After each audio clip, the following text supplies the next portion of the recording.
Are we live? Hold up. Wait a second. Is it Thursday already? Oh my goodness. Are we going to fix the sequel trilogy tonight, Star Wars fans? Are we actually going to try to take the shakiest topic known to mankind when it comes to Star Wars and try to fix the sequel trilogy tonight? I know many of you are going to be like, it's impossible to fix, Mike. What are you even talking about? There's nothing to fix. It's Legends. And I get it. But you're going to just have to bear with me tonight. You're going to just have to bear with me tonight, ladies and gentlemen, because this is going to get very, very interesting. What's up, guys? It's Mike, a guy who loves Star Wars, okay? I understand. I get it. The title of this is Can We Fix the Sequel Trilogy? And many of you believe that it's impossible. I understand. I understand wholeheartedly. I do. I get it. But we're going to try. We're going to try our best tonight to, quote unquote, fix the sequel trilogy. Now, if you believe that there is no fix, it needs to be turned into canon. I hate to break it to you guys, but that's not gonna happen. It's just not gonna happen. The sequel trilogy has made billions upon billions of dollars for Disney, and they don't see it as a loss.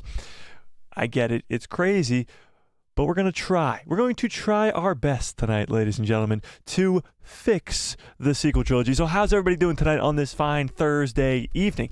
How we doing, chat? Let me open up the chat. Why did it do that? Why did it do that? Why did it do that? And we're going to start a poll right away. How we doing, Jay? How we doing, Salty Texas Ranger? What's up, John? How we doing, Cole? What's up, Billy? How we doing? All right, let's start this poll. Let's see. Do you think it's possible? We're going to put it this way. Is it possible to fix the sequel trilogy? I'll just put the sequels. Yes or no? Simple, easy yes or no poll today. Do you think it's possible to fix the sequel trilogy? John Groom says, I may be blurry-eyed at this point, but I'm here. What's up, John Groom? Why are you blurry-eyed? Cat's Paw says, I'm doing great. That's awesome. Hello there. I'm doing great. How are you? I'm doing good, Badger. How are we doing? All right, so let's see where we're at right away. Wow, 60. All right, 50-50. We're split down the middle right off the bat with whether or not we can fix the sequel trilogy or not. But we'll see as this. We'll keep that poll up for a while. See how it goes. All right. Billy says, but let's not fix the prequels. Let's not fix the prequel. Oh, I'm guessing he meant sequels. Burn them in hell when the Rey movie comes out. Let's all say, ooh, she's cool. We've never seen her before. So you're just saying when the Rey movie comes out, we're just going to act like we've never seen that character before? Oh, it's 1 a.m. for you, John? Oh, geez. Sorry, John. Yeah, the late starts is a little tough for some people, huh? That's funny. That's funny. Cole Reader says, yep, I don't hate Rey in the sequels, but I don't love her either. Just start her arc from scratch, and people will want to ignore the fact that she was in the sequels. They can, no worries. All right, we're going to talk about the Rey movie a little bit because there is a little bit of news as regards to that movie. We'll talk about that just a little bit tonight, but there's not really much to it. But there's no way that's going to happen. The sequel trilogy is not going anywhere, and that's why the topic of conversation tonight is, should the sequel trilogy be retconned?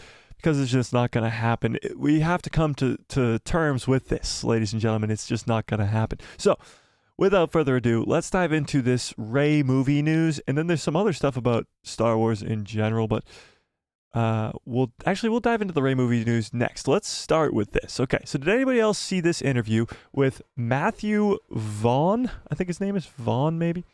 Matthew Vaughn. He says he wants to reboot the Star Wars universe, meaning start over with the original trilogy. Did anybody see this? Give me a 1 into the chat if you saw this interview.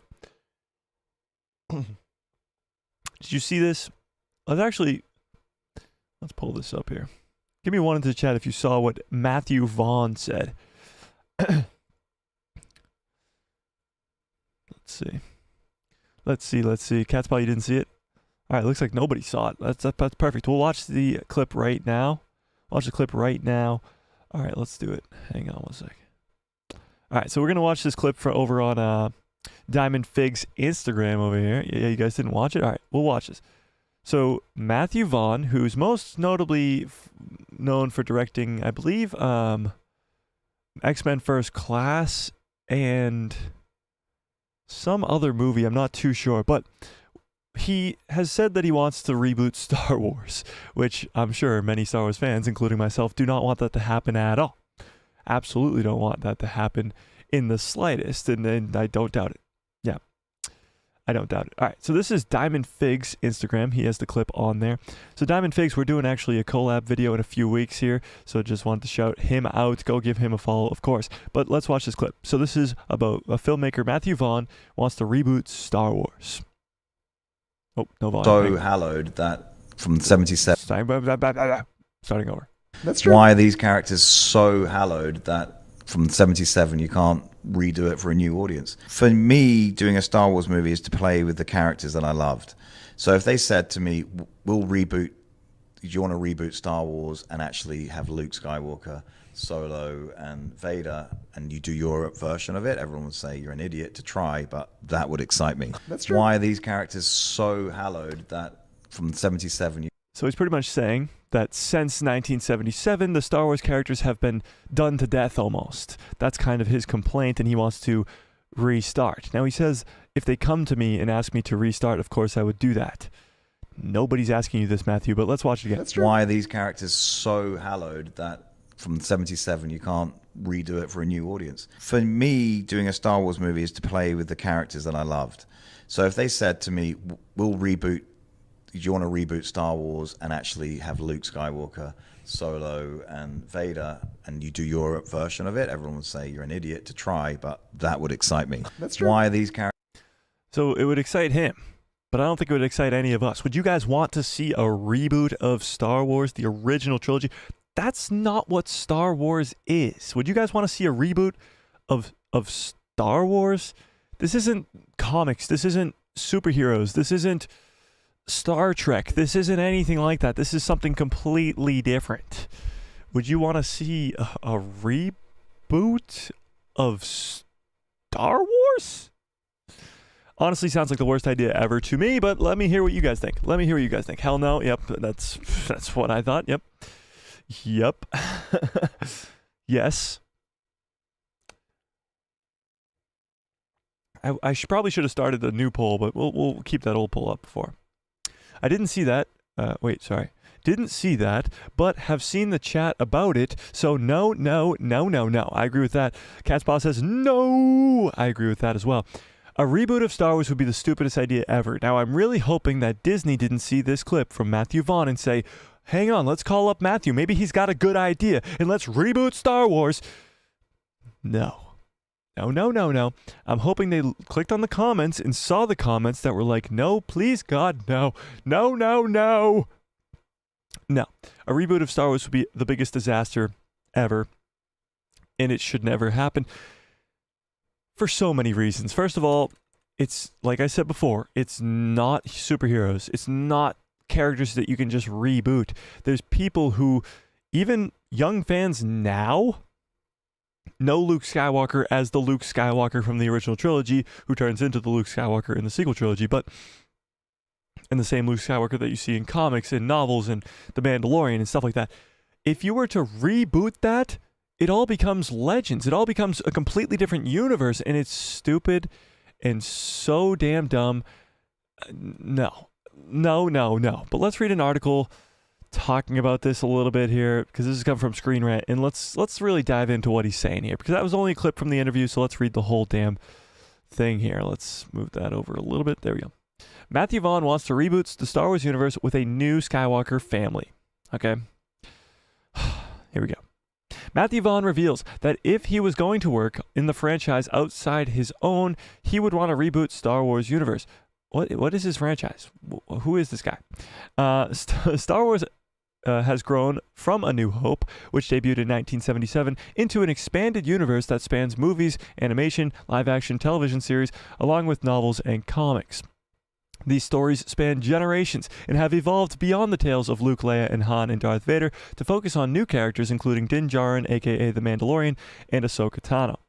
In an exclusive interview with Screen Rant during New York City Comic-Con, Matthew Vaughn revealed that the franchise he'd like to work on besides his own is Star Wars. Hang on, let's look up this guy first. Who the fuck is this guy? Let's just look up his name. Matthew. That's not how you spell Matthew. Matthew Vaughn, like that? Sure. Okay, here we go. Matthew Vaughn. What has he done? Oh, the Kingsman universe is the one that he created. Okay, the Kingsman universe. He's also done X-Men First Class, Kick-Ass. Is this a James Bond movie? No, I don't think so. Layered Cake, whatever that is. So he's done X-Men First Class and then the Kingsman movies. So he's done all 3 Kingsman movies. One of them I'm pretty sure is a prequel. So yeah, there you go. That's the universe that they're talking about when he's talking about his universe. All right, let's keep reading. However, it's Star Wars. However, unlike most creators who want to play in the space, he wants to reboot it. Beginning with the original trilogy main trio, Vaughn points out that Hollywood has a precedent with Spider-Man and James Bond. Well, yeah, James Bond and Spider-Man can be rebooted. A superhero and a character who literally has been rebooted many times before in history can be rebooted. Sure, why not? You're talking about Star Wars.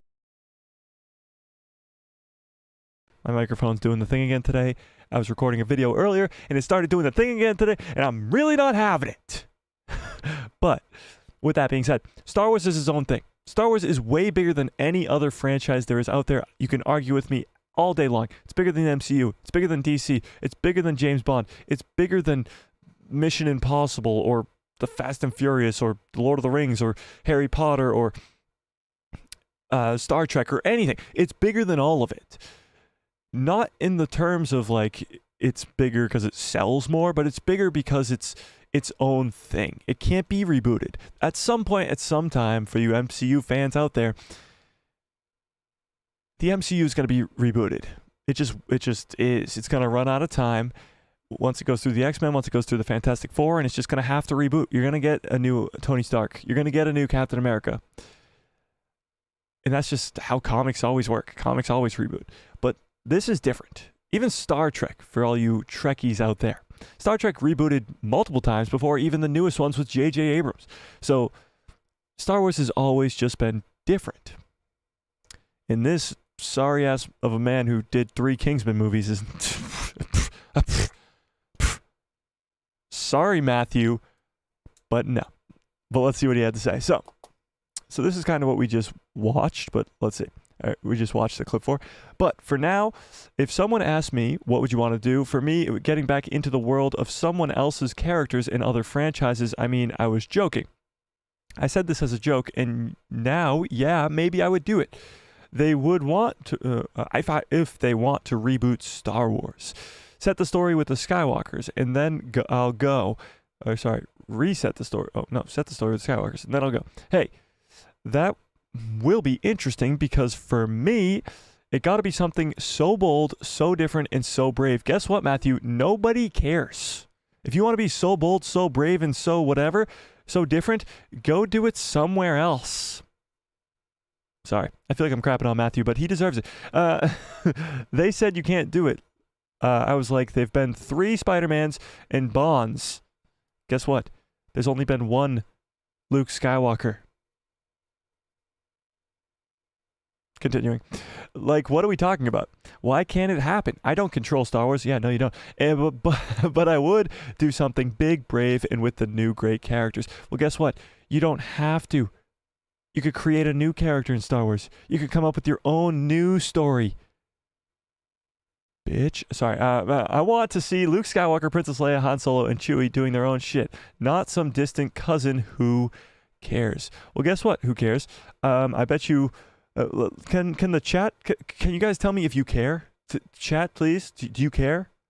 Do you care what's going on with the distant cousins of Luke Skywalker? Do you care about the random-ass glub shittos of Star Wars? Do we care?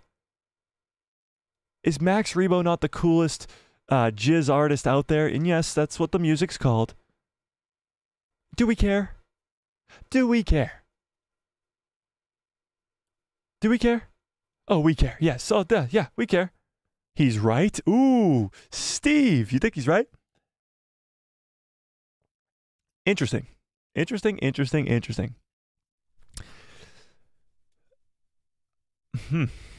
Fascinating. Here's my counterpoint to this. Even before the sequels existed, before this crazy sequel trilogy we're going to talk about in just a little bit here, Before that existed, there was something called Legends. Ever heard of it? The extended universe, as it once was. And some of many people's favorite characters, I can tell Darth Revan's in the chat tonight, are Old Republic characters. Darth Revan, other Sith Lords from the Old Republic, Darth Bane, Darth Malgus, Darth Nihilus, whoever you want to call. Even Emperor Vitiate or any character. Pick a character from the Old Republic. Those characters have zero relation to Skywalkers. Does that matter? No. Now you're going to move past the sequel trilogy. Rey's going to die. Kylo's already dead. There's no Skywalkers left. The story's going to continue. You got Grogu. You got all these other characters. The story will continue. It's not about Skywalkers as much as it is about Skywalkers. It's not about Skywalkers. The Skywalker saga is about the Skywalkers. Anakin is the chosen one, and that's why his children and his children's children are so important. But it's not always going to be about Skywalkers. At some point, we're going to go back to the Old Republic, and everybody's going to enjoy those new characters. Everybody enjoys the new characters now. Ezra Bridger, Kanan Jarrus, Ahsoka Tano. Well, I guess Ahsoka Tano is a little bit different. She does have a relation to the Skywalkers. But the whole Rebels cast, even the Acolyte show comes out soon. All the High Republic has nothing to do with the Skywalkers at all. Steve Owen says, sure, good characters are fine, but the Skywalkers are also good characters. I agree with that. I definitely agree with that. But why would you take a good character and reboot it? Take a good character, throw it all away, and probably, because let's be honest, whatever they do with Luke Skywalker, Leia, and Han for a second time is going to destroy the characters forever. Because you'll have an entire millions of fans absolutely hating whatever comes out. Even if it's good, they're going to hate it because it's not the Luke Skywalker they remember. It's just dumb. It's literally the sequel trilogy all over again. People don't like the sequels because they don't like what they did with Luke because they changed the character of Luke Skywalker. If we're going to change the character again in a reboot, that's stupid. That's so damn dumb. If you want new characters, go to new characters. If you want to reboot Luke Skywalker, create another character named Duke Floorwalker, Floor Flyer, whatever you want to call him, and then put him somewhere else in the timeline and create a new character. If you want a new character, create a new character. That's what Star Wars is. It's a whole universe where you can go to whatever planet you want. You can even make up the name of the freaking planet and create a new character. That's what's the genius about Star Wars. Thanks, Steve. That's the genius about Star Wars. Let's see. John Groom says, in my opinion, we need the revival of the Sith. The Rule of Two had its day. Maybe the Sith version of Ezra, an orphan maybe who stumbled across the Sith temple, brought up by the Force ghosts to be a powerful Sith. I agree, John. I think we definitely need the revival of the Sith in a post-sequel world. Now, maybe it takes a couple hundred years, but of course the evil's going to come back. The Sith just can't go away forever. And like you said, maybe some orphan kid stumbles upon a Sith temple and gets trained in the ways of the dark side. The dark side never goes away, just like the light side never goes away, you know? I agree. Honey Badger says, we have Grogu, who was trained by Luke, and Ahsoka, who was trained by Anakin. So technically the Skywalker name will live via masters passed down through, by apprentices for generations to create the new order down the line with endless possibilities. That's true, but they, again, don't have the Skywalker name or really any relation to the Skywalkers. But yes, I get what you're saying. Catspaw says, I was just mad that they degraded, humiliated, and annihilated the Skywalkers in the sequel trilogy. We'll get into that. We'll definitely get into that here in a little bit. Yeah. Anthony says, heck, we got Rowan Freemaker brought into official canon before anyone even contemplated having a fever dream about rebooting anything Star Wars related. Can we get?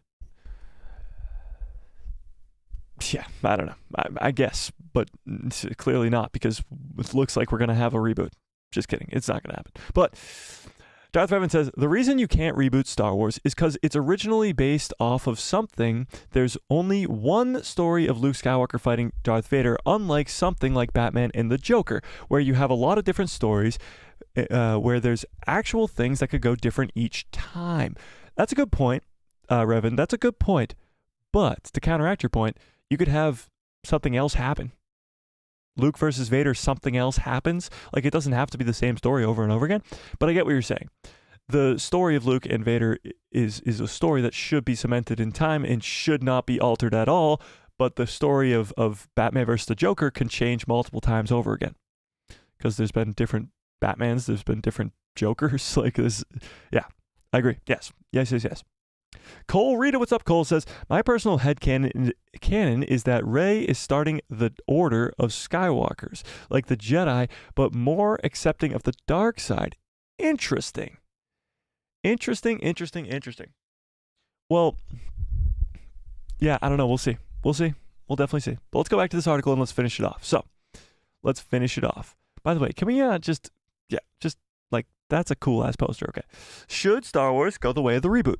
The Star Wars universe always has corners to explore, be it with established characters like Boba Fett, Ahsoka, and the Ghost Crew, original characters like Din Djarin, or now even eras of the Acolyte. Star Wars is an ever evolving and expanding IP that interconnects characters from across live action, animation, books, and comics. However, the idea of recasting the original trio could be an interesting one. Okay. We'll read on in 1 second here. But what's interesting is if you're going to, not going to reboot it, but it's kind of parallel to the conversation of should there be a recast of Luke, Leia, and Han. It's not a reboot of the characters that we know and love, but it is a recast of the characters that we know and love. Luke Skywalker's already been deepfaked for The Mandalorian, for the Book of Boba Fett, and he looks great. And he conveys the character of Luke Skywalker. Mark Hamill even comes back and voices him with some modulation, even axes him with some deepfake on. Should that continue to happen? Or should there be a recast? Tell me in the chat if you're team recast or team deepfake as we keep reading here. So this was already attempted in Solo, a Star Wars story. This is different though. Again, this is a recast of the character of Han Solo. This isn't like a reboot of the character of Han Solo. While some were unhappy with Han Solo being played by someone else other than Harrison Ford, it was beloved by many Star Wars fans. Although rebooting the Star Wars universe seems to be a big change, especially with so many series interweaving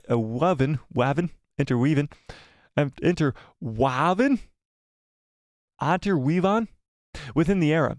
Recasting Luke Skywalker, Leia Organa, and Han Solo would allow them to return.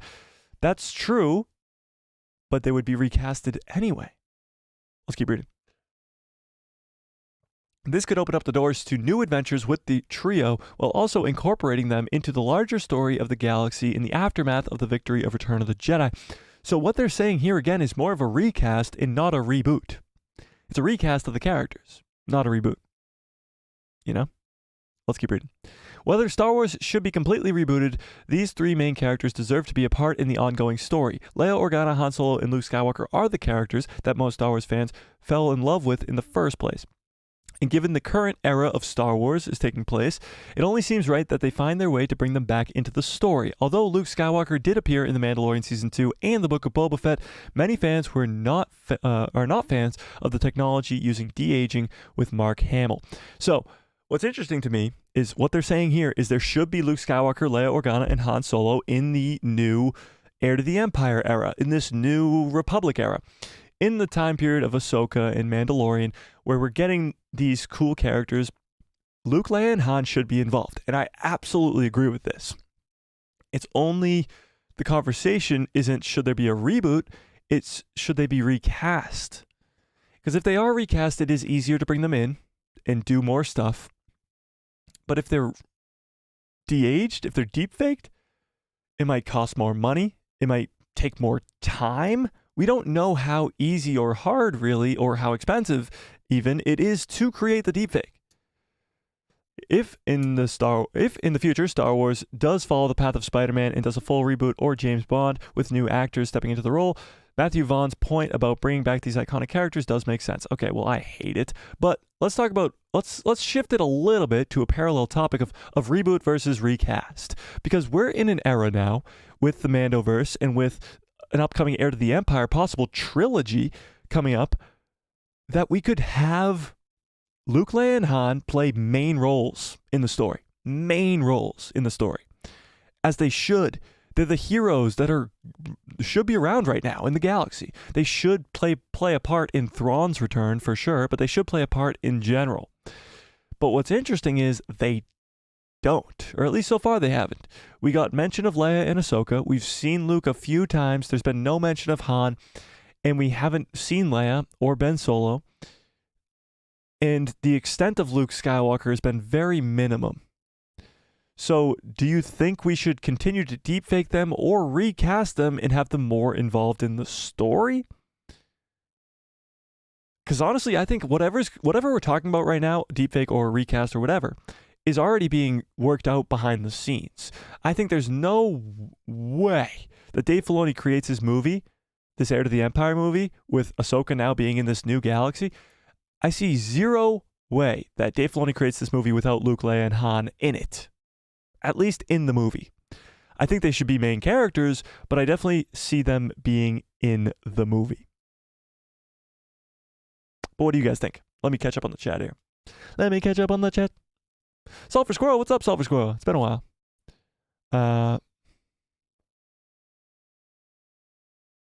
Anthony says, exactly. Hence why in 1976, the Star Wars timeline is defined by events occurring before and after the Battle of Yavin, BBY/ABY. That's true too. You'd have to change the entire galaxy. Like, that's the thing. We're going expanded. We're expanding big time. We're going back to the Acolyte. We're going back to the Dawn of the Jedi. That was just announced a few months ago. Now you're going to reboot? Stupid. Gray Jedi, yeah. My fanfic idea is Skywalkers would travel in pairs called Saberlings, based on Rey and Finn's relationship that develop as they search for Force sensitives. Why do they have to travel in pairs? I like it, but why do they have to travel in pairs? I think Finn could actually get a nice final Jedi kind of thing in this Rey movie, but we'll talk about that in a minute here. John Groom says, I personally would love to see a live-action version of Darth Plagueis' novel. I love that book. Would love to see Plagueis reborn.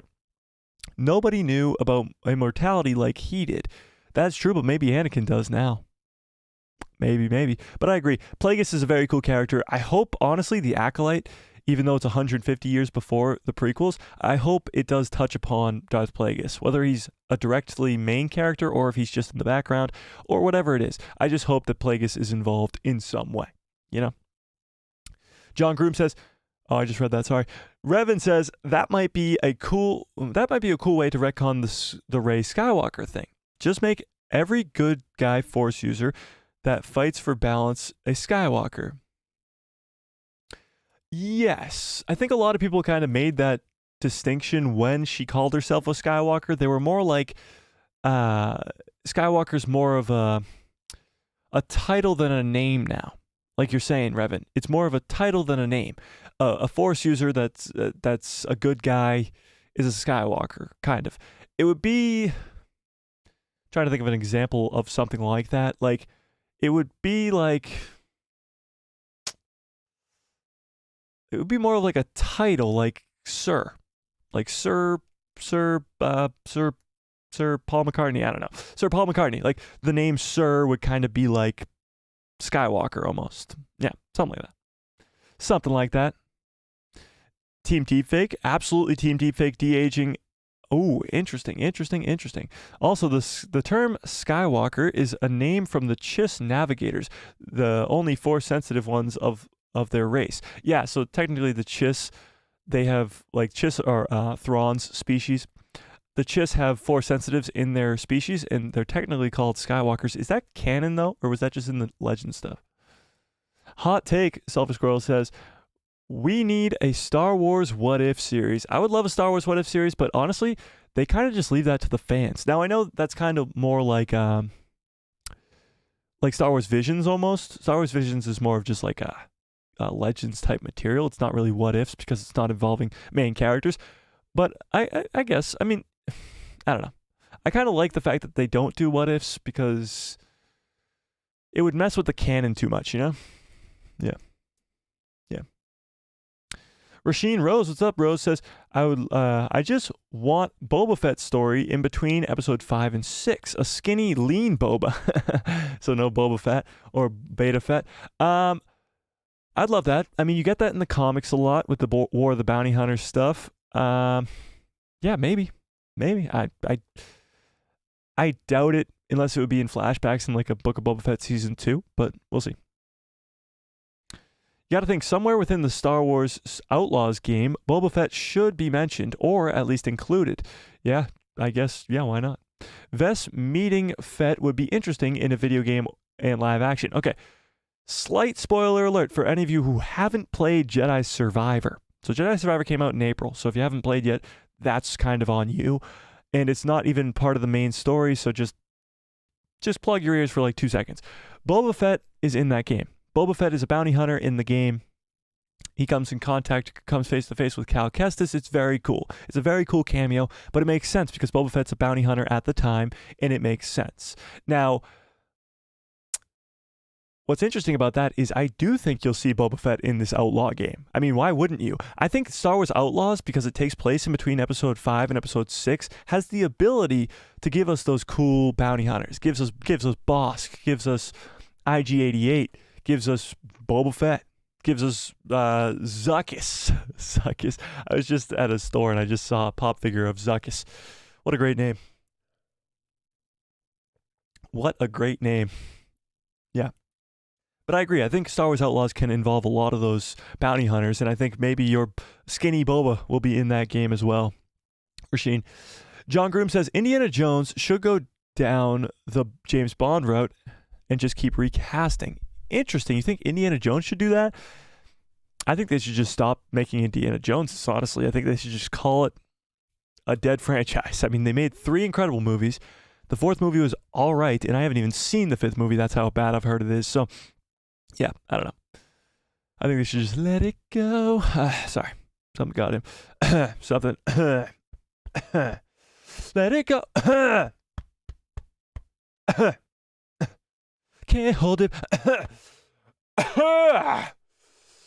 Sorry, something was in my throat.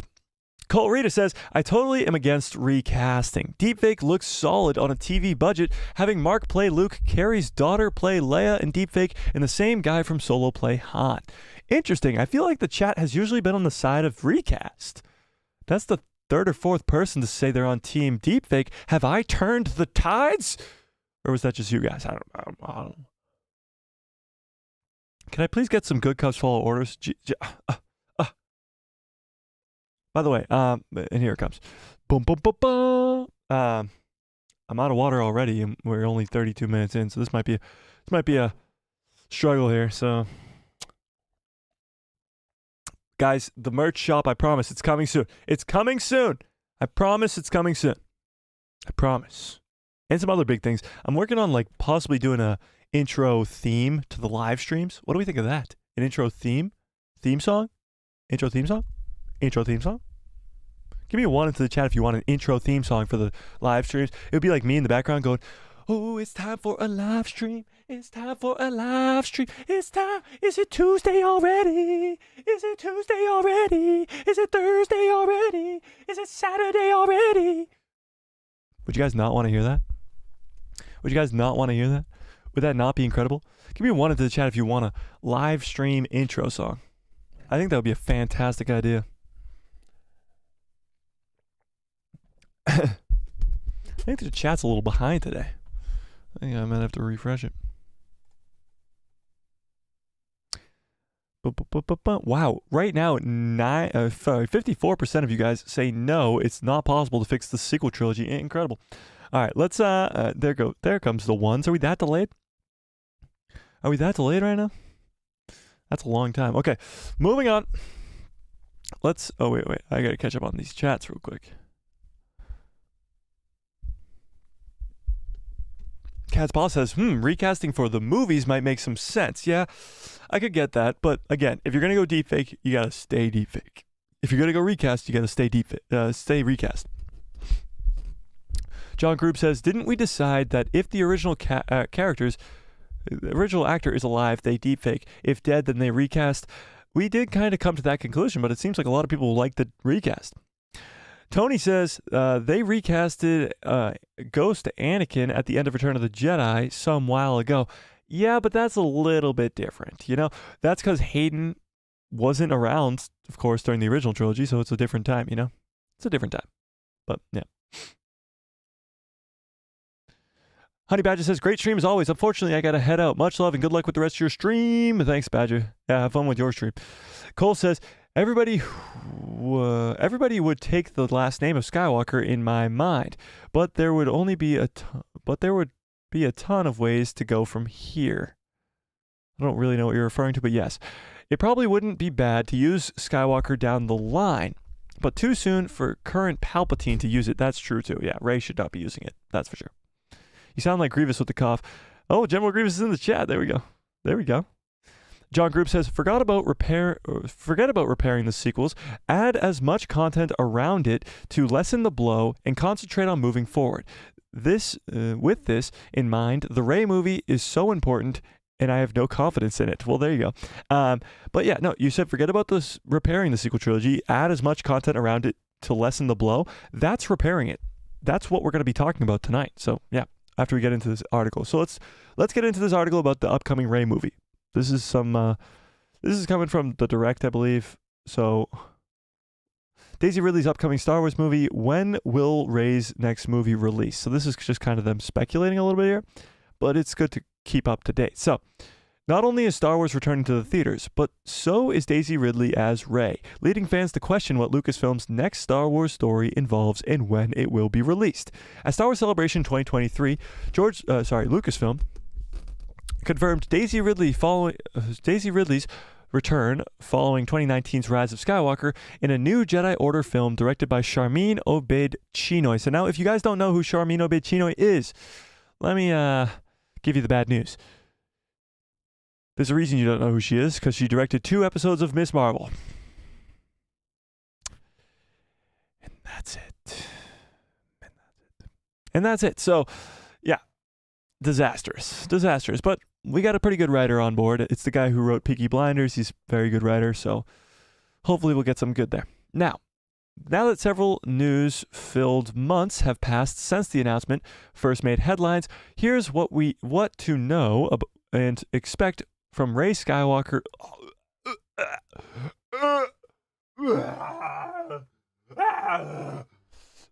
Sorry. Rey post-sequel trilogy Star Wars movie. So, is Daisy Ridley's Star Wars movie delayed? Among the 3 new Star Wars movies announced during Star Wars Celebration, Daisy Ridley's comeback was expected to debut first and claimed to be December of 2025, which is only 2 years from now, which is crazy. However, Lucasfilm's big screen news was announced before the recent Hollywood strikes, which largely halted the industry for like 6 months. In fact, the wake of the WGA strikes before it started the SAG strikes, the movie was reportedly delayed from December 2025 to May of 2026. So it got a 6-month delay right at the beginning of the strikes. A June report suggested that a potential April 2024 production start date, meaning next year's when they'll start. Whether the actors' strike began in July has or will lead to further delays is unknown. Still, Hollywood currently is at a standstill state isn't the only setback. Sharmeen Obaid-Chinoy's project has weathered thus far. Writer Damon Lindelof was asked to leave on the eve of the movie announcement, claiming that the new movie was still happening, but unfortunately without him. So Damon Lindelof is the guy who did The Watchmen and what else did he do? Something else. Oh, Lost maybe? Something like that. He's a very good director, very good writer and director. Very good writer. He was asked to leave. He put in his thing and he was asked to leave. So Peaky Blinders' Stephen Knight was brought on board to rewrite the script. And according to Lucasfilm's president, Kathleen Kennedy,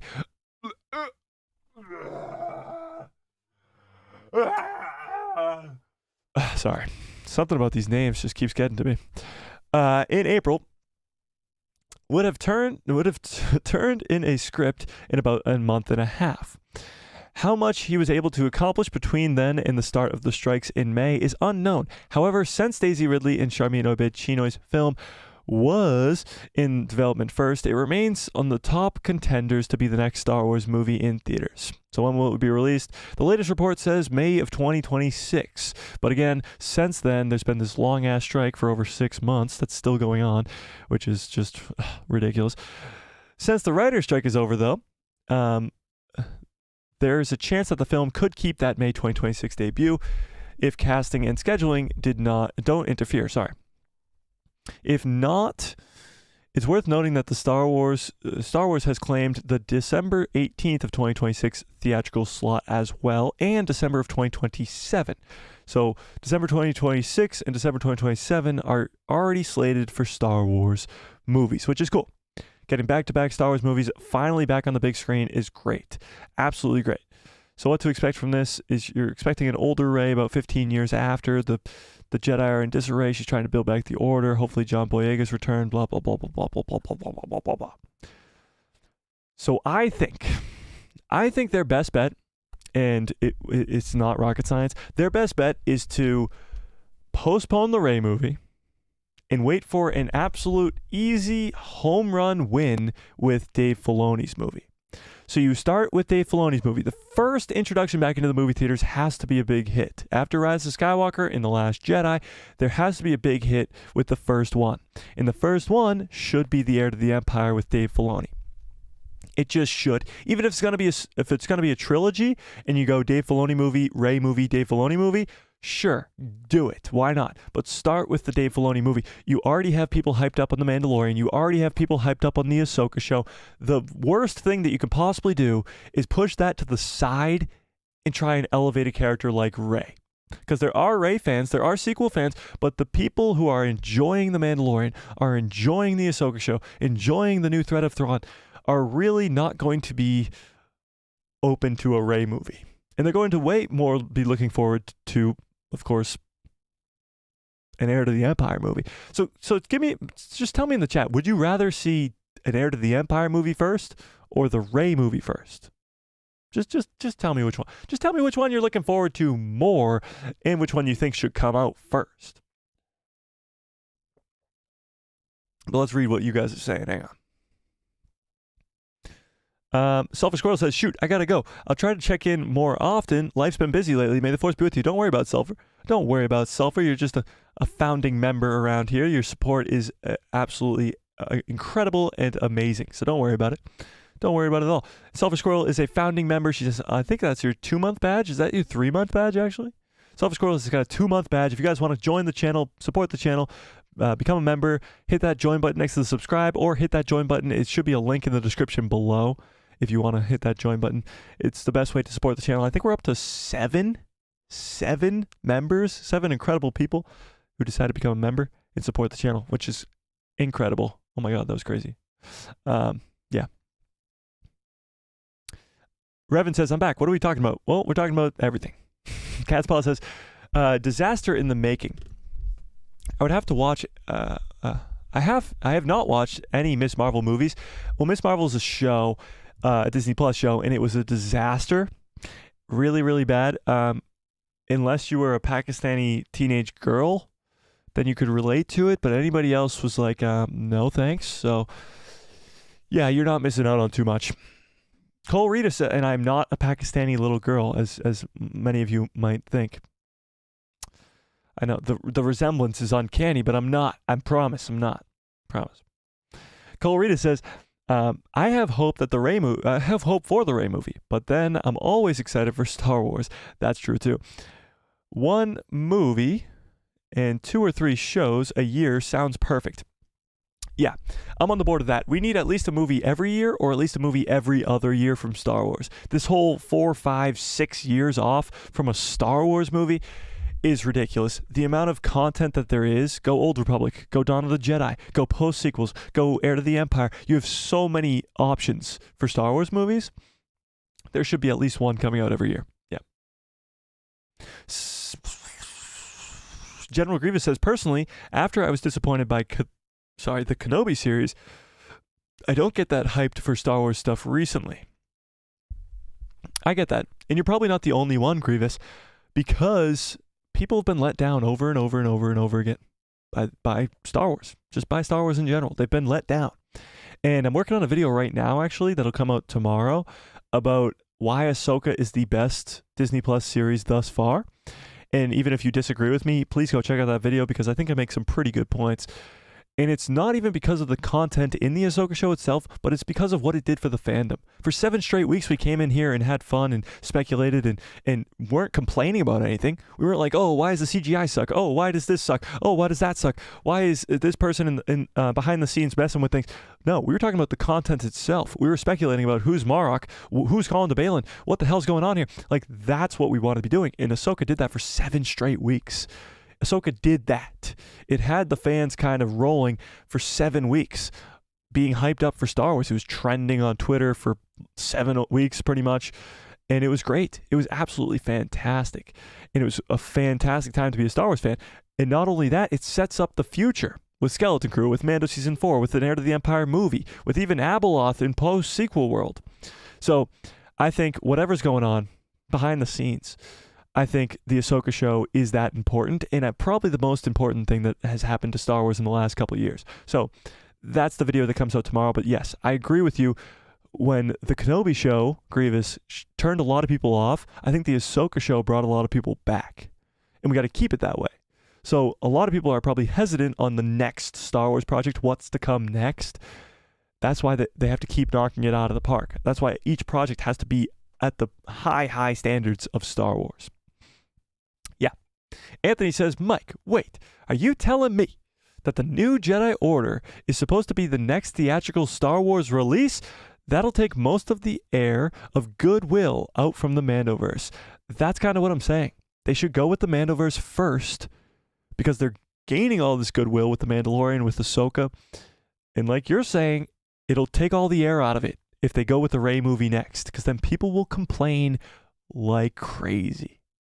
Salty Texas Ranger says the sequel trilogy did not make billions and billions. In fact, Disney hasn't even earned enough to pay the billions for the purchase of Lucasfilm. Well, that is extremely wrong. They bought Lucasfilm for $4 billion. They made that $4 billion before The Force Awakens even came out. They made it with advertising. Yeah. So they've made billions upon billions of dollars from this sequel trilogy. Indeed. Yeah, you guys want Heir to the Empire first? That's what I'm saying. Anthony says, Mike, is the sun hot while the moon controls the oceans? You know Filoni's movie needs to come first. I know it does, but I didn't know if I was crazy. Cole Rita says, Heir to the Empire for sure. To wrap up the portion of the Mandoverse, but I am excited for this Rey movie as they could build everything we know from the ground up to show us something new. That's true, but what if the Mandoverse heavily ties into the Ahsoka movie? The Rey movie. The Rey movie. What if Abeloth is the main villain of the Rey movie? What if she's gaining this whole Jedi temple and then Balin shows up with Abeloth? I don't know. Something to chew on. Brandon Tran, what's up? Brandon says, Heir to the Empire adaptation with Ahsoka, Ghost Crew, Mando, IG-11, Grogu teaming up together against Thrawn. I actually don't even think that's what Heir to the Empire will be. I think it will be Luke, Leia, and Han versus Thrawn. And maybe if they go trilogy, then Ahsoka will come in later. But Ahsoka's still trapped in this on Peridia. She's still trapped in this new galaxy. She's not involved. So unless she comes back anytime soon, she won't be involved in the movie. Salty Texas Ranger says, if The Last Jedi and Rise of Skywalker were deleted, rewritten, and refilmed, maybe. It's just not going to happen. It's not going to happen. Again, they made billions of dollars off of that. Let's pull it up. The Last Jedi box office. So The Last Jedi made $1.3 billion. Rise of Skywalker box office. 1.3 billion, and Rise of Skywalker made 1.1. So $2.4 billion off those last two movies. And I think Force Awakens is top 5 all-time highest grossing movies. I think it is. It's 2 point something. Let's look it up. Why not? While we're on it, let's look it up. The Force Awakens. Awakens box office. 2.1 billion. 2.1. So there you go. You're looking at what did I say? Yeah, $4.5 billion just off of the box office. Not to mention Galaxy's Edge. Not to mention lightsaber sales. Not to mention advertisements, but no, merchandise is the word I was looking for. Yeah. Not to mention all that. That's even billions more. Swagger Like Us, what's up, Swagger, says, in this age of streaming and producing original content, I believe Disney messed up a huge opportunity not consulting George Lucas for any of the new IP ideas / treatments instead of resurrecting Indy and Willow. Well, yeah, they've missed the boat big time on that. George Lucas, they could have had him involved in the sequel trilogy in some way, in somehow. He literally gave them his treatment, obviously, but they threw that away and threw him to the curb, too. He's been on the set of The Mandalorian. He was on the set of The Book of Boba Fett. He's probably on the set of Ahsoka as well because he's friends with Dave Filoni. The reason that the fact that they didn't consult in George Lucas when they created the sequel trilogy is the stupidest decision ever. Literally the stupidest. It was so easy. He was willing to do it. He was bored. He could have just come on to set a couple days, given his point, his 2 cents, and just helped out a little bit. Instead, you shoot him to the side and didn't even think about him. But yeah, stupid. Catspaw says, I think Mandoverse would outshine the Rey movie. I think it 100% would. I think it would make way more money. And more people would want to see it. 100%. Yeah. John Groom says, Rey is supposed to be abandoned on a scavenge planet, living in an old scrapyard. Daisy Ridley is from the UK, like me. First thing I asked is, how did she end up with a well-to-do West London accent? What? You mean her accent in Star Wars or her accent in real life? I was so disappointed with the Kenobi series because there was so much potential that could have been done with for a future Kenobi series. Yeah, Kenobi was a letdown. It was a big time letdown. I still think the finale was incredible. Just the rematch of the century was incredible. But other than that was a big letdown. The whole series was a big ass letdown. Salty Texas Ranger says, hell no. I'd rather have a fling with a fat Jabba TikTok skank than let anyone tinker with the original trilogy. Well put. Elegant. Really classy. Very, very well put. Grievous says, I don't see the high chance of retconning the sequels right now. Oh, there's no chance. There's literally no chance. None at all. No. John Groom says, Kenobi had some good scenes and lore, but the story, writing, and screenplay sucked. Yeah, pretty much. Yes. Had some good scenes. Had some great scenes. But it sucked. Yeah. Kenobi show would have been better if the plot was to just stay on Tatooine protecting young Luke from Tusken Raiders. Sadly, it would have been. It wouldn't have been because it came right after Boba Fett, which completely took place on Tatooine as well. Couldn't get off that desert planet fast enough. Yeah. I was really excited for the Kenobi series as a prequel fan, with Ewan and Hayden coming back, and I was quite disappointed with the outcome. I even tried to force myself to like the show more than I did at first. Yeah, I was kind of on the same boat. I was definitely kind of on the same boat. I was like, this isn't as bad. This isn't that bad. But when you kind of take a step back and look at it, it's just what it is. It's got a few good scenes. The Vader versus Kenobi stuff is cool. Everything else with Reva and the Grand Inquisitor and the stupid stuff, like, it's dumb. It's just dumb. The stuff between Leia and Kenobi was kind of cool. It makes the original trilogy make a little bit more sense, but the rest of it was dumb. Yeah.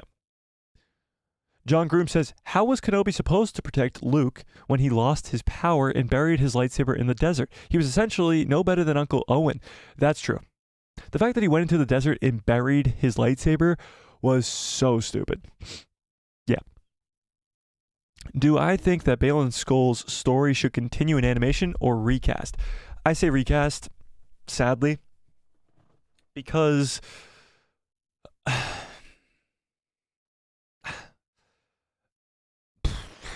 just don't think there's enough to do a deepfake for him. Not enough content-wise, at least, to do a good deepfake for him. Recast would probably be the best bet. Ray Stevenson gave an incredible performance, and it will not go unrecognized, but I think the recast is the best bet because you want more of his character. Yeah. Salty, I think you're way behind in the chat, but I could be wrong. Because you just said, damn, I'm a jizz artist too. So, let's just touch upon it for a second, okay?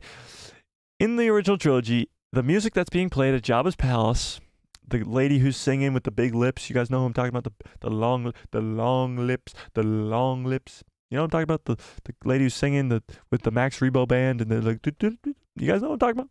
That was called jizz music.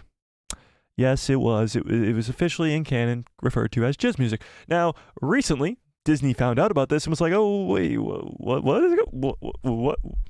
What is that called?" And Disney, being Disney, had to change the name. So I don't know what it's actually referred to now. I think they only changed a few letters or something, but yeah, they changed it. Yep, that's what they did. Yeah. Sorry, Mike. I meant Ray being Polish. Wait. Being Posh? What? Ray's accent being Posh? Supposed to be British. Suppose you need to be British to notice. I guess I need to be British to notice her accent being different. But yes, I agree. Cat's Paw says, Kenobi did not lose his powers. He just lost his faith in himself in the Force. Yeah, and that makes sense because of what he went through. But he didn't have to bury his lightsaber in the desert. Yeah. Options to recast Ray Stevenson. I like the Lev Schreiber one. Who was the other guy? Lev Schreiber's a good one for sure. But there was somebody else that somebody mentioned in chat before that was a really good cast. Mike, the Kenobi series lost me when it morphed into the Reva series. Yeah, way too much focus on Reva. Yeah. A lightsaber is just one way to use the Force, not the only way to get an outcome. That's true. That is definitely true. But if he wanted or needed his lightsaber at some point, probably shouldn't have buried it in the desert. You know? Jay, what's up, Jay? How we doing? Wow. This poll is sitting at 50-50 right now. 50-50. You guys are split down the middle on whether it's possible to fix the sequel trilogy. So I guess let's just dive into what we would do to fix the sequel trilogy. So let's dive in. What's wrong with the sequel trilogy? Tell me, please, because there's so much of it. Tell me what's wrong with the sequel trilogy. Luke Skywalker in The Last Jedi, Ben Solo being just somehow had a bad dream and then turns to the dark side just like that. Somehow Palpatine returned. The whole dagger on the Death Star not blowing up, and it was just there, even though we saw it turn into dust. Like, what is the problems with the sequel trilogy? What is your biggest problems with the sequel trilogy, and how, if at all possible, would you go about fixing it? Let's see what you guys have to say first. Let's see it. Let me refresh this because it's not loading in. Oh, here we go. David Harbour. Yeah, David Harbour would make a good one. Yeah. Jay says, doing great. How are you doing today, Mike? I'm doing great. Thanks, Jay, for asking. Jay. I'm doing good. Got a big video coming out tomorrow that I was just working on earlier, and now I'm hyped to talk about how to fix the sequel trilogy because I think it is possible. Anthony says, for me, the Kenobi series lost me the minute Ben saw and battled Darth Vader. Lucas stated that they only fought twice with about 20 years split between each. Okay. Rey not Skywalker is how you'd fix it, or that's what you hated. Yeah, the Rey Skywalker thing at the end is a bummer. Definitely a bummer, for sure.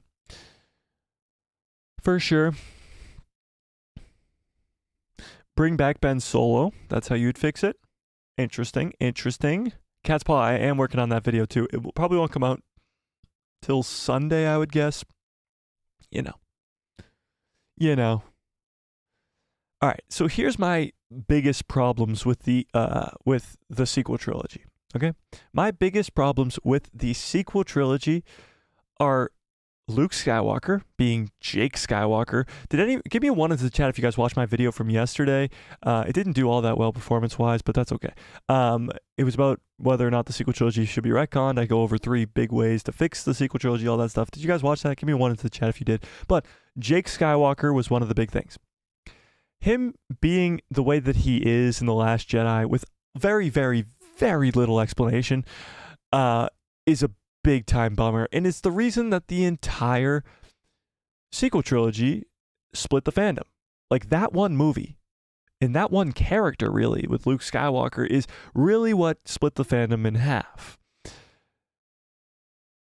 That and somehow Palpatine returned. The Last Jedi, we started a poll last stream, and it was 60-40. Of which do you guys hate more?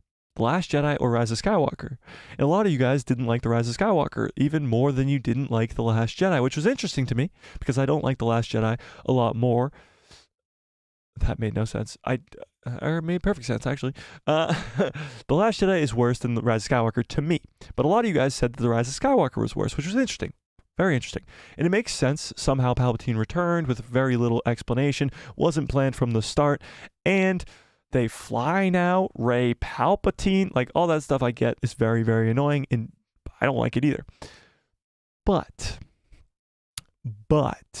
what's interesting to me is there are ways to fix stuff like this.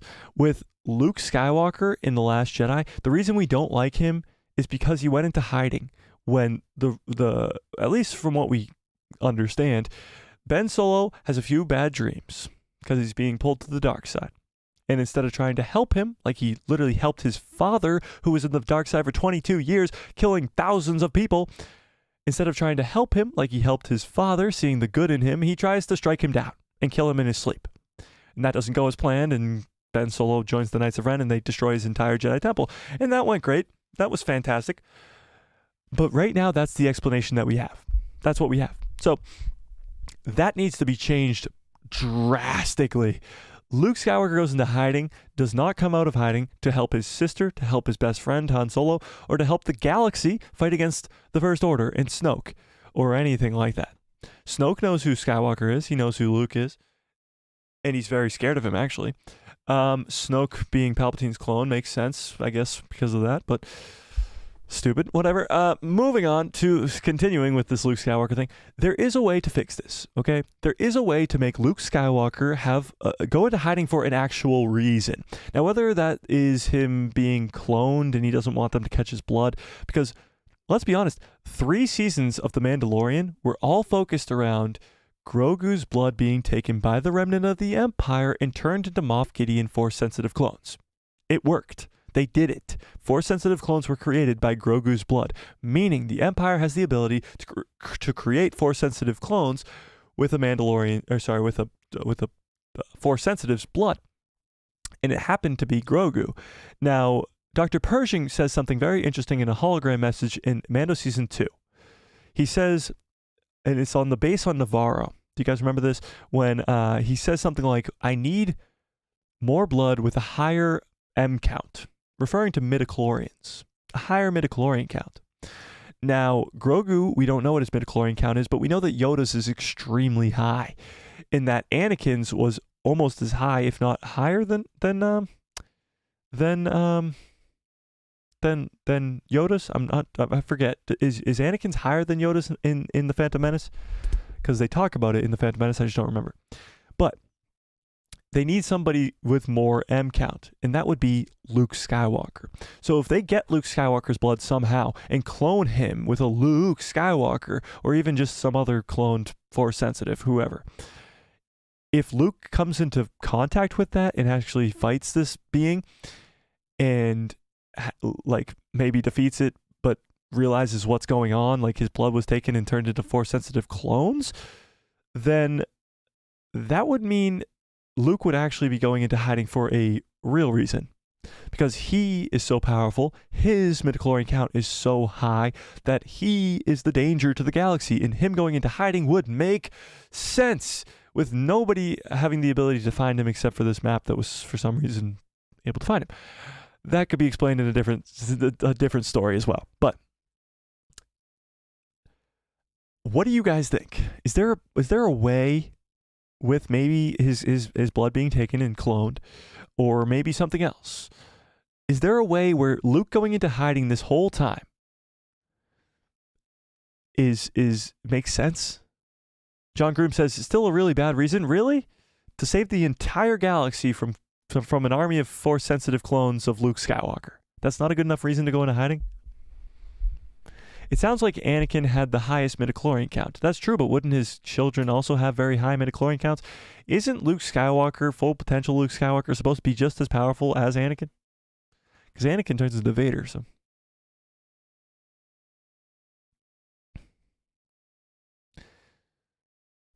Anthony says, I do love the depiction of Alderaan, Princess Leia, and her relationship with Balin. Oh, you're talking about Kenobi. The idea of the sequels is good, but the execution was awful. What's up, Ghost Rider? I agree with that.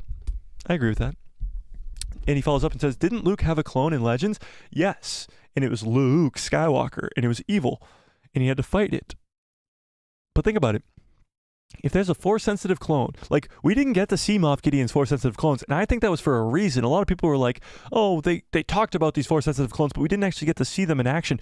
I think that's for a reason, because if we did see those in action, there was no stopping an army of Moff Gideon Force-sensitive clones, ladies and gentlemen. There was no way that Grogu, Din Djarin, and the Armorer, Bo-Katan, and a few other Mandalorians were going to stop an army of Force-sensitive clones. There's no way to stop an army of Force-sensitive clones. There's just no way.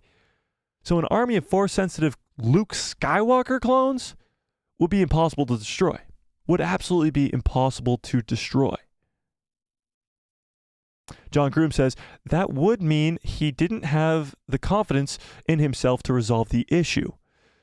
Well, that would be a resolving of the issue. Him going into hiding, stopping the Empire from getting his blood and stopping this whole Force-sensitive army type shit would be a solution to that problem. It wouldn't be the one that you'd want to hear, I guess.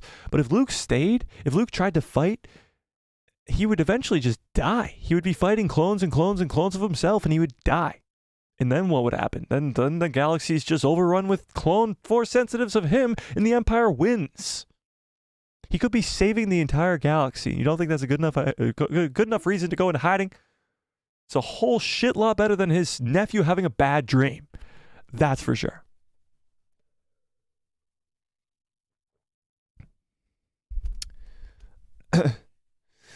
General Grievous says, they took inspiration from good stories from the EU and Legends like Jason Solo and Jaina Solo, clones of Palpatine, etc. for the sequels, but the execution was bad.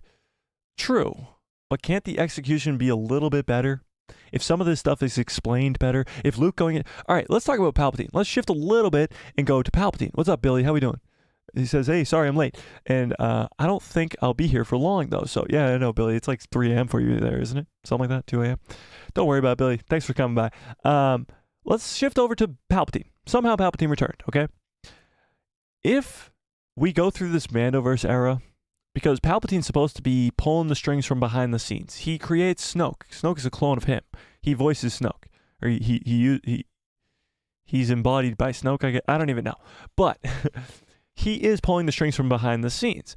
And he's supposed to be the one who's calling out to Ben, who's pulling Ben Solo to the dark side. So if we can get Ben Solo's fall to the dark side, and Palpatine pulling him from behind the scenes with Snoke in the First Order rising to power, and Palpatine being in control of all of it, from behind the scenes, seeing Exegol, seeing him being in control, and seeing all this, would that make it better? Instead of just, we're out of ideas. Let's go with Palpatine returning. Like, is that better?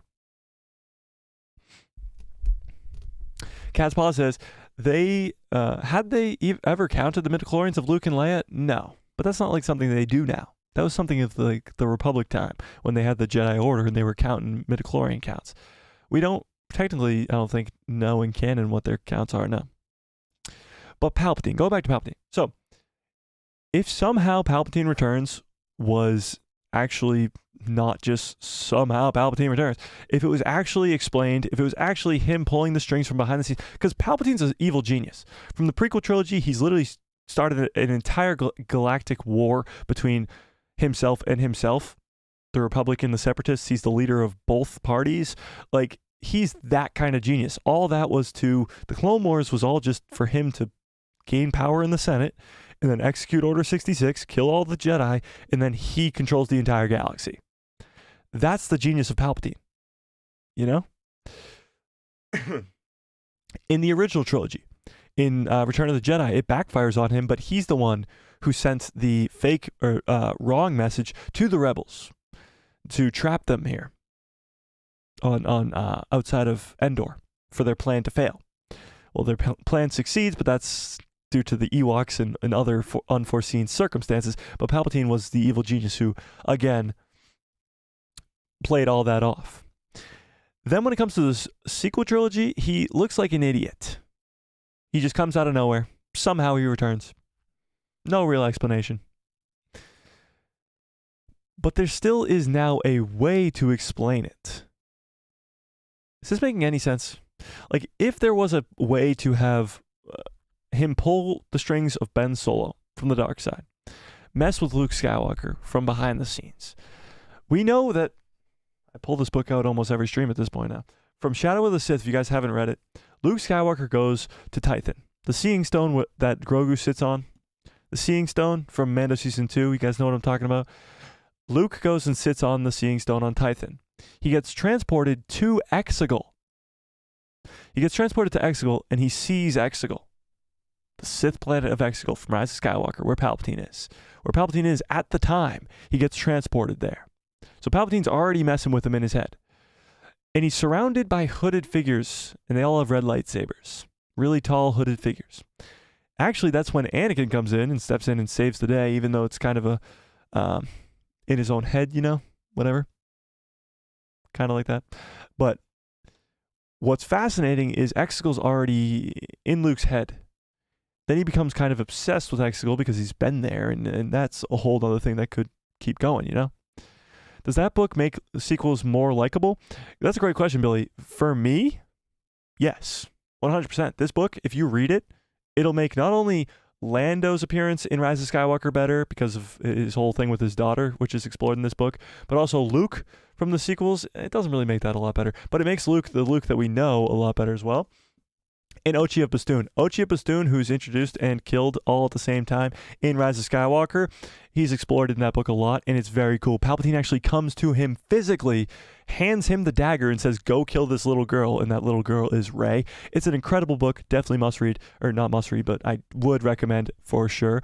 It's very, very good, and explores a lot of the loose threads of the sequel trilogy and makes them better. Already you see Palpatine pulling stuff from behind the scenes. Already you see Luke going into the Seeing Stone on Tython, being transported to Exegol, Luke going on this adventure with Lando, trying to find this little girl who happens to be Rey. Like, they're this close to finding Rey and her parents multiple times in the book. Multiple times in the book. Thanks for the hearts, by the way, guys. I'm loving it. So, yeah. It's definitely a good read, for sure. Yeah. And it made me like the sequels a lot more. Yeah. Ghost Rider says, I really liked how she was Palpatine's granddaughter and the way that they presented it. I did like that she was Palpatine's granddaughter, but if that was planned from the start, I would have liked it a lot more. Knowing that they just didn't have a plan for the sequel trilogy at all, from start to finish, they just didn't have a plan at all, is a real big bummer. Yeah. Salty, you are very far behind, and I appreciate you being here, and I love in the chats, but Zuckus sounds too close to suck this. I said Zuckus like an hour ago, buddy. You got to catch up. That's funny. John Groom says, Sidious Palpatine evaporated in episode 3. What? Sidious evaporated in episode 3? Or Palpatine evaporated in episode 3? What are you talking about? What you talking about, John? Billy Smith says, I think we should forget about the sequels for now and see what happens in the Rey movie. Okay, but forgetting about the sequels is not the solution. The Mandoverse era, although it's kind of avoiding the sequels, it is relating to them in some ways. You see a Bacta tank with what looks to be a Snoke clone inside of it in The Mandalorian Season 2, and you hear Snoke's theme in that same scene in The Mandalorian Season 2. A lot of this with the Shadow Council in Mando Season 3 that refers to Project Necromancer, which is directly related to Palpatine, bringing back Palpatine, and just General Hux's dad, who's also in that scene, or actually might be the same guy who mentions Project Necromancer. So there's already sequel connections being brought into play, but we're still like 25 years out from the sequels. In the Mandoverse era, we're still 25 years out from the sequel trilogy, so we got a long ways to go, a lot of storytelling to tell until we get to the sequels, but it's still going to be related to, so we can't just forget about it, because this stuff's going to connect to it. The next movie's the Rey movie, so we can't forget about it when everything's connected to it, you know? Cat's Paw says, I could almost accept Rey as Palpatine if Ben Solo was not killed off. Almost. Yeah, I think the Ben Solo killing off thing was stupid. I like the theory of Anakin could have saved him, and I think if you're going about a Rey movie without Ben Solo, I think you're dumb. Yeah, I think Ben Solo is the best character from the sequel trilogy. Bringing him back would be incredible, but we'll see. Yeah. Swagger Lega says, Return of the Jedi ended the saga perfectly. The sequels should never have happened. Interesting. Star Wars spin-offs and Rogue One were great ideas. True. I think the sequel trilogy, for Disney at least, was a way to make money. And although it did make them a lot of money, I think now they have to cope with the fact that a lot of fans didn't like the sequel trilogy. And now they have to fix those issues.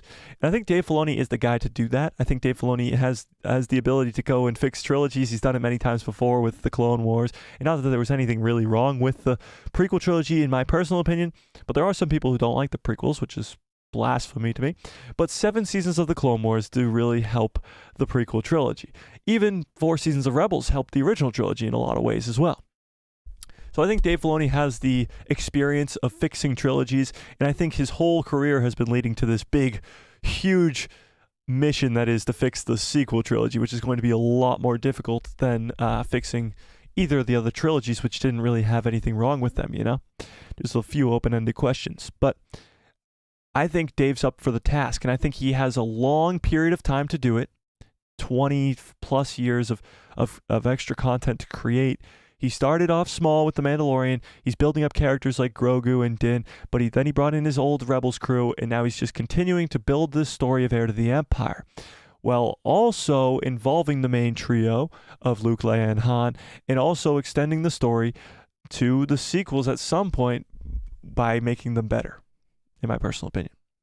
John says, the problem with the prequels was the comedy. I don't think it was more of comedy. I think it was more of George Lucas's writing, I would say. Because with the original trilogy, there was a lot of producers who kind of were in his ear telling him what to do. His wife especially was in his ear telling him what to do.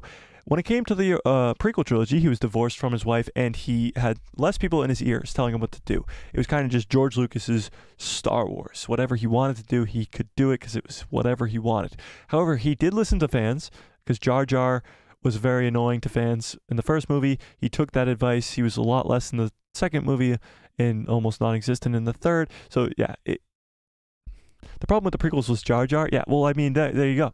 Jar Jar was a problem for many fans, but he was dwindled down. He was going to have a way bigger role in episode 2, but George Lucas saw the flaws and changed it, you know? All right, have a great rest of your night, Billy. Thanks for tuning in. I know it's wicked late for you. That's okay. Cat's Paw says, sequels would have been great if they had a great story from writers that actually knew and loved Star Wars. That's true, but let me put it this way, okay? The Force Awakens. Do any of you guys like The Force Awakens? Give me a 1 into the chat if you are a fan of The Force Awakens. Ghost Rider says the comedy in it was good, but it shows how happy they were before the Empire. That's true. I think, again, going back to that, it's George Lucas's writing. A lot of people didn't really like the sort of Anakin's dialogue, especially. They didn't like the dialogue, let's put it that way. Now it's iconic, now it's amazing, now it's incredible, but a lot of people at the time didn't really like it. Yeah. But The Force Awakens, let's get back to The Force Awakens. So, it sets up a lot of characters, like Rey. Much love to you. Right back to you, John. Have a great rest of your night. Good night, I should say, because you're going to bed. Thanks. Salty Texas Ranger says, I'm dreading the Rey movie because I know how the Wookiees are going to act when I come out. Oh, Wokies are going to act when it comes out. Oh, God. The Force Awakens was okay, 8 out of 10. Okay, interesting. So The Force Awakens sets up a lot of characters. It sets up Finn to be this Jedi. It sets up, which didn't happen. It sets up Snoke to be this cool bad guy, which he wasn't. It sets up Kylo Ren to have a cool, like, backstory, which he didn't really, or at least we didn't get it fleshed out yet. It sets up Luke to be this mysterious, like, why'd he go away, and that gets ruined. So almost everything that it sets up in the first movie kind of gets ruined in the second two, but the first movie itself, The Force Awakens itself, is a solid movie. It's at least a really good start to this trilogy. It's just what happens in those next two that really fall apart. Now, it's about a year and a half from the start to the finish of the sequel trilogy.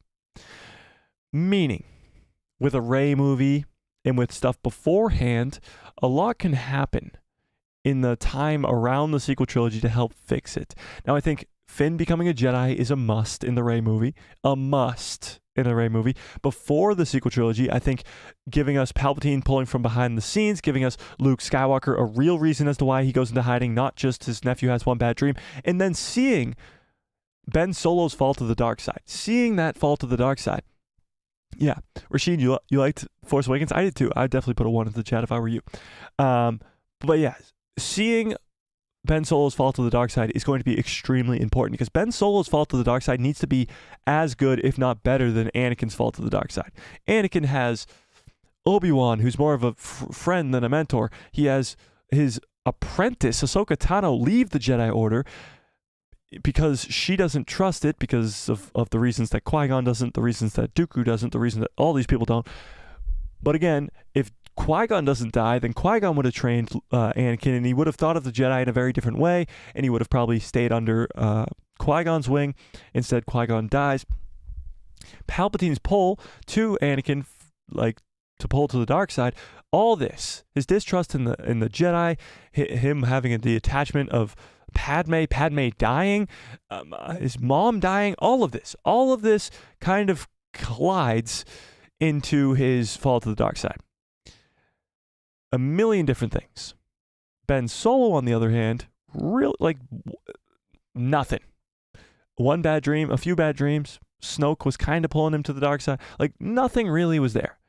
Now there's a comic run of Ben Solo's fall to the dark side, which explains it more. But again, such a little portion of the Star Wars fandom reads the comics. A tiny portion. I read comics, just not all of them, obviously. I've read War of the Bounty Hunters. I've read some of the Legend stuff, the Dark Horse stuff, some of the Darth Maul stuff, the Vader stuff, a little bit of the Dawn of the Jedi stuff, and a lot of the High Republic stuff as well.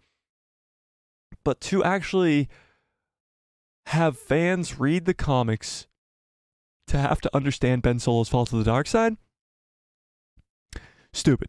So if we do get Ben Solo's fall to the dark side, and it is better than his mom died, his wife died, his apprentice leaves the Jedi Order, there's Palpatine pulling him to the dark side, his master is not the master he's looking for, he needs something very similar to Anakin, but even crazier and different, of course, because he doesn't have a wife, he doesn't have his parents get divorced, but that's a whole nother thing. But that seems to be after he falls, but I don't know. But his master is Luke, so that shouldn't be a problem. Palpatine should be pulling him to the dark side. Like, there should be things going on that cause his fall to actually happen in a very similar way to Anakin's. You know? What's the opening line from The Force Awakens, Orlando? And what's up, by the way? I don't know what you're talking about, but yes. But Ben Solo's fall needs to be just as good, if not better, than Anakin's. And that's why I think we need an entire show pretty much around Ben Solo's fall to the dark side. And it needs to be explored big time. So if you get that, if you get Palpatine before, if you get Ben Solo's fall before, if you get Luke Skywalker a real reason, that's why he leaves the entire galaxy to fend for itself. Like, if you get all that, and you get Jedi Finn in a Rey movie, and the Rey movie is actually good and a good story, then and only then, when before and after the sequel trilogy looks really, really, really, really, really good, is when the sequel trilogy itself begins to kind of fix itself up. Ben Solo's fall now that you remember in The Last Jedi is not just him having one bad dream. Luke Skywalker going into hiding in The Last Jedi is not just because his nephew had one bad dream and he tried to kill him. Like, that's not the real reason. Somehow Palpatine Returns is no longer Somehow Palpatine Returns. Now it's he had a genius plan for years in the making. And that's so much better. And Finn wanting to become a Jedi this entire time, he finally does in a post-sequel world. Now, I think bringing back Ben Solo's a good bet too. I mean, keeping him alive would be smart. But I think then and only then, when you fix all those issues from the sequel trilogy, that's when you fixed the sequel trilogy. There's still a few plot holes, and there's still a few plot holes in everything. But there'll be a lot more positives than negatives at that point. And I get that a lot of fans don't want to hear that. A lot of fans just want to hear the sequel trilogy has been retconned. There's no more sequel trilogy. Oh, that sequel trilogy that you hated, it's gone, it's gone, it's gone. It's never going to happen. It's never going to happen. So instead of us just dilly-dallying and just fanboy dreaming over here, we got to come to reality and think of a better future. That's what we got to do.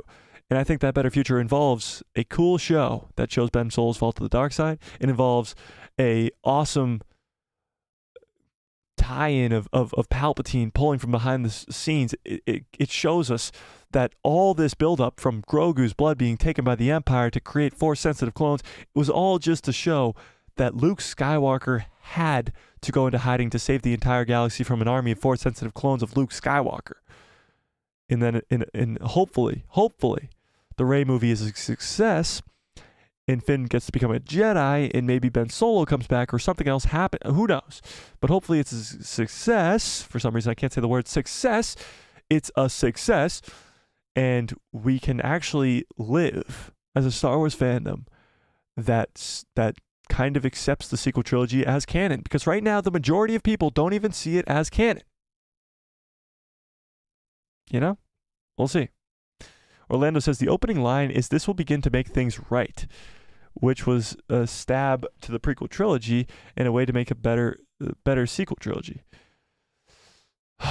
Yeah, that's true. That is like one of the opening lines, isn't it? This should begin to make things right. That sucks.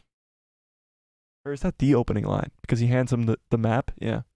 Well, that's cool too. Is that old guy that hands Poe Dameron the map in The Force Awakens is, what the hell's his name? Fuck, what's his name? Somebody help me out. What's his name? The old guy, Force Awakens. Well, he helped Luke Skywalker start a Jedi Temple, and he went with Luke Skywalker around the galaxy to collect Force relics, like Jedi relics and Sith relics. Like, he doesn't have the Force, but he worships the Force. It's a whole thing. But what the hell's his name? Come on, somebody's got it in the chat. Come on, guys. I know the chat's a little behind, but we got it. We got it.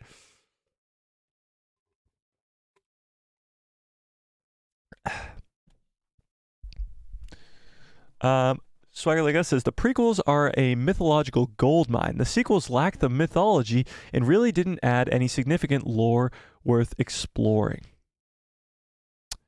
Yeah. I mean, other than the dyad of the Force, which again they threw in there last minute. Yeah. Orlando says The Force Awakens showed promise and went downhill from there. Yeah, pretty much. It was a great first start, and then it just went downhill from there. And right now, 52% to 48%. So 52% of you say no, you don't think it's possible that the sequels can be fixed, to 48% of you say yes, that you do think it can be. Wow. Wow. Interesting. Cat's Paw says, it would have been nice to know that Palpatine had been in his head since he was a baby. Would have been told. Yeah. No, it would be nice to know if Palpatine was actually pulling behind the strings. But like, seeing that is a whole different thing. Like, being told that in The Rise of Skywalker, like the first thing that he hears when he goes to Exegol is Palpatine say, "I've been every voice that you've ever heard," when he says it in Vader's voice and then Snoke's voice and then his own voice. Like, "I've been every voice that you've ever heard in your head." That's cool to hear, but seeing Ben Solo's fall, having him hear Vader's voice in his head. Like, if Ben Solo falls to the dark side because he hears Vader's voice in his head, not Anakin's, Vader's voice in his head telling him to turn to the dark side, how sick would that be? That would be incredible. But it's really Palpatine the entire time, and you know that it's really Palpatine the entire time because you've seen Rise of Skywalker. That would be cool. Yeah. Yeah.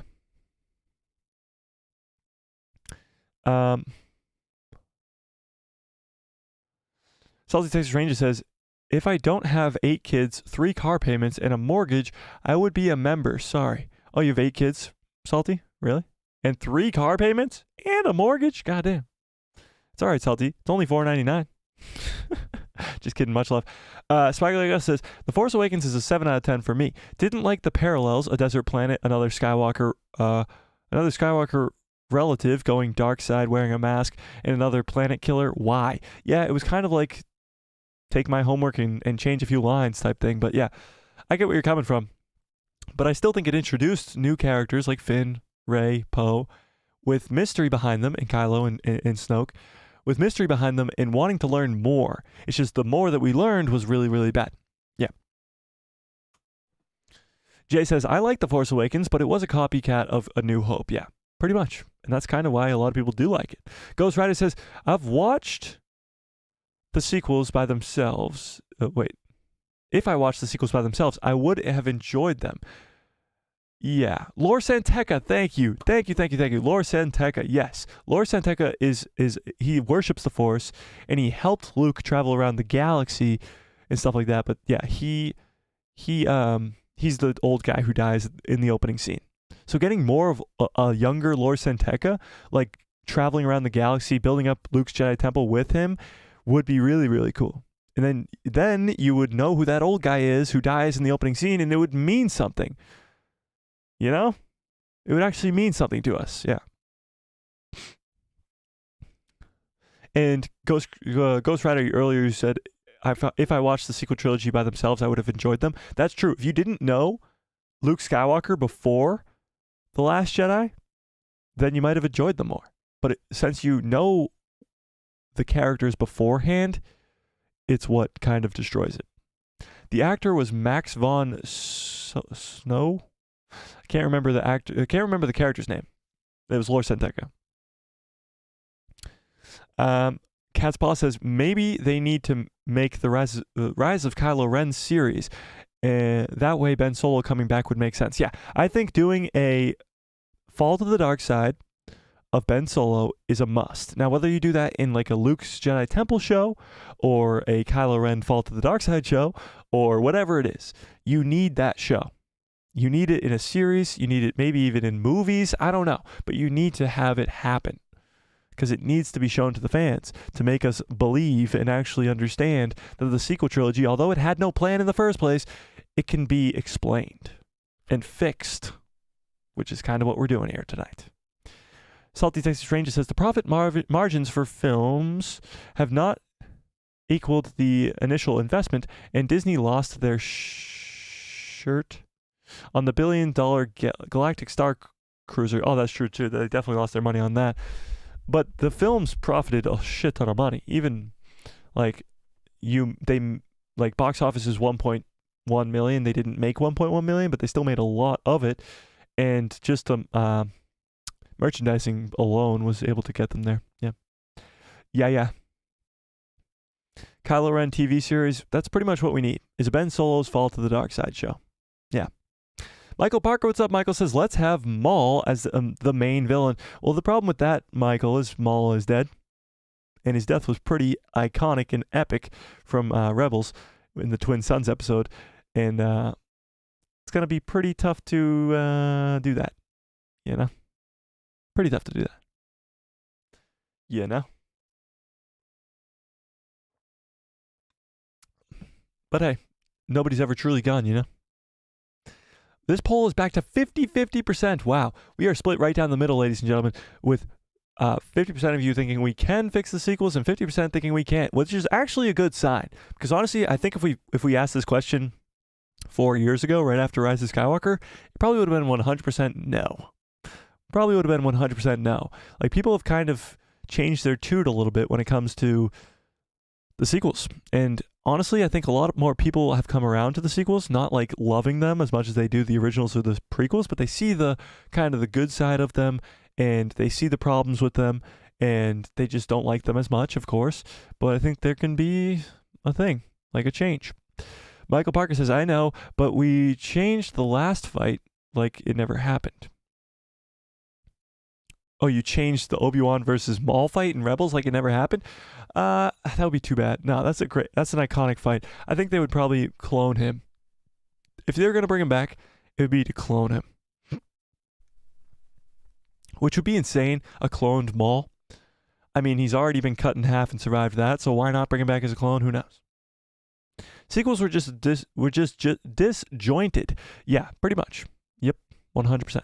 Yes, yes, yes. Yes, yes, yes.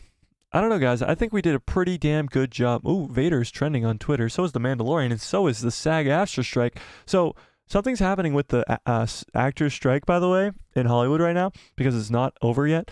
Apparently, a lot of the high-end actors and actresses, like Scarlett Johansson and others, like George Clooney or whatever, big actors. Maybe not George Clooney. I forget who else it was, but they are apparently like trying to negotiate a deal with money to kind of get this actor strike to end so that they can get back to work, but who knows? All right, let's see what The Mandalorian's trending. The Mandalorian.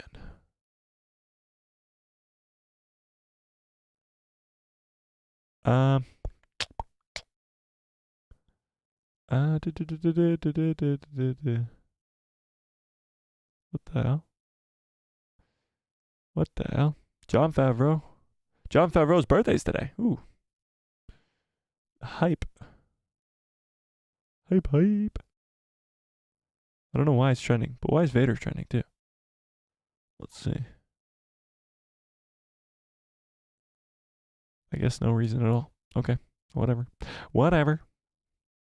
you say. What's happening? I don't know. What's happening? Michael Parker says, I'd have Luke's temple burning in The Force Awakens with a flashback of young Ben Solo. Well, yeah, I think we definitely need that whole thing kind of explained. The whole fall of Ben Solo, the whole aftermath of Luke's temple burning down, that all needs to be explained. It all needs to be shown to us. Can't just put it in a comic or just try to brush it to the side. It needs to be physically explained to us in a show or in a movie. That's it. And I think that being explained to us will not only fix a lot of problems, but we'll see. They kind of done it in Legos. What? They did what in Legos? You mean with the Lego holiday special thing? I don't know about that one. I'm going to end this poll. We are at 50-50. Wow, 50-50, and the math is mathing today. Of 50% of you guys think we can, and 50% think we can't. The Lego Halloween thing? Yeah. Ahsoka episode 1 through 6 gave me more joy as a Star Wars fan than the entire sequel trilogy did, even Andor season 6 through 12 as well. Well, there you go. That means we're back on the right track, Swagger. I think that means the Ahsoka show definitely set up the future of Star Wars for a bright future, and I think we can finally come to terms with the sequel trilogy after we've done this, after we've seen Ben Solo's fall to the dark side, after we get a real reason as to why Luke Skywalker goes into hiding, after we see Palpatine pulling the strings from behind the scenes, and after the Ahsoka show itself, the Rey movie itself, gives us Jedi Finn. And that's how I think we could fix the sequels, ladies and gentlemen. I think it is possible. I think we could do it. And I think for some fans that have open minds, like a lot of us in the chat tonight, I think we can do it. I think we can do it. And I think Ahsoka is the perfect start to this. Like Swagger said, the Ahsoka show itself gave him the most joy as a Star Wars fan, more joy as a Star Wars fan than the entire sequel trilogy. And a lot of other Star Wars fans are on the same page. We had 7 amazing weeks of awesome, cool Star Wars content that we got to get excited and hyped over. And I think that's just the beginning. It sets up Skeleton Crew. It sets up Mando Season 4. It sets up a movie, Heir to the Empire movie. And it sets up Abeloth, who could be the future villain for a Rey movie, which would be absolutely insane. So I think Dave Filoni has a higher position than we think. He got the CFO job or whatever it was. So he's finally a lot higher and has pull on different projects, not just the stuff he's working on. So we'll see. Yeah. We shall see. Michael Parker says, can't forget the the hype over The Force Awakens. That's true. Force Awakens hype was absolutely insane, but that's because it was the beginning of the trilogy and people didn't know what was going on. They were like, Star Wars is back? Holy shit. And the original cast is back? Yeah. But watch over that video tomorrow of why I think Ahsoka's the best show on Disney Plus, not only content-wise, but what it does for the future of the brand and how we can come to a better future as Star Wars fans, because I think this is just the beginning. Because as I've been saying for the last 6 months, this is the best time to be a Star Wars fan. The best. We just hit 2,800 subscribers on this channel. Shout out to all you guys, because you guys are freaking amazing. We just keep going up and up and up on the numbers every single day, and I don't even, it doesn't even seem possible to me, but they just keep going up, and it's crazy to me. So huge thank you to you guys. If you can, if you have the ability to support the channel, become a member, hit that join button in the description below. If you want to join a free Discord, there's a Discord also in that description below. And I'm going to get on out of here because I got to get going. We've gone for an hour and 40 minutes. Incredible stream. We'll talk about a lot of this on Saturday's stream as well. This whole Matthew Vaughn thing that we touched on earlier on in the stream. And we'll see where we go from there. But watch out for that stream tomorrow. Jay says, Mike, I'm only 16. I can't afford a membership. That's all right. It's all right. Don't worry about it, Jay. Don't worry about it, Jay. It's only $4.99 though, so you could probably find that on the streets. But that's okay. That's okay. You know, whatever. We'll figure it out. Just you watching, just you commenting is good enough for me, Jay. But much love to all of you guys. Smash a like on this video if you haven't yet. How many likes we got on this video? I haven't even checked. How many likes? Do we? What the? Can we get some more likes on this video? Jesus Christ.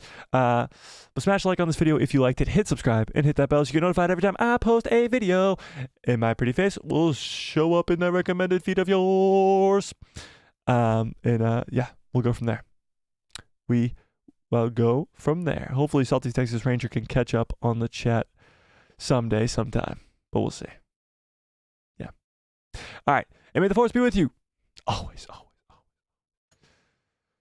Where's that stupid button? Guys, oh, there it is. I promise the stream on Saturday will hopefully be earlier than the 8 o'clock, so because people can't really get here on time, you know, and so I get it, it's a later time. You UK viewers and people overseas, you know, we'll see. We'll try and get an earlier times going here. The two late streams this week were a little not really scheduled, you know, it's just busy, but we'll figure it out. We'll definitely get back to that 6 p.m. and 4 p.m. Eastern Standard Time times, but watch out for that video tomorrow, and have what a great stream, what a great show. Have a great rest of your evening, have a great rest of your lives, and good night, everybody.